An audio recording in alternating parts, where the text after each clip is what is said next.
Hello friends, welcome back to the my new video guys and my YouTube channel guys. Today when we are going to talk about guys Infinix phone guys sound and vibration setting guys, and today video title is guys how can we off guys do not disturb setting in our Infinix phone device. Friends, you want to off guys your phone do not disturb settings, so how can you off it? Today friends, I will show you, I will tell you in this video guys. So before starting video friends, first of all go and subscribe the channel guys, click the bell icon, like the video. Friends, now let's see how can we off guys Infinix phone guys do not disturb setting. Friends, first of all open your phone setting guys to off your do not disturb.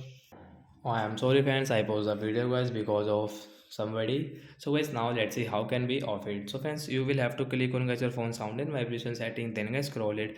Friends, you can see guys your phone do not disturb is on. So guys, we will click on phone do not disturb setting. Friends, you can see guys your Infinix phone guys do not disturb setting. We will tap here to turn off it. So after of guys come back, friends, you can see guys your phone alarm ringtone and friends this media volume will on automatic guys. So without any problem guys, we can use guys this volume setting, and we can turn off guys our Infinix phone do not disturb. So bye guys.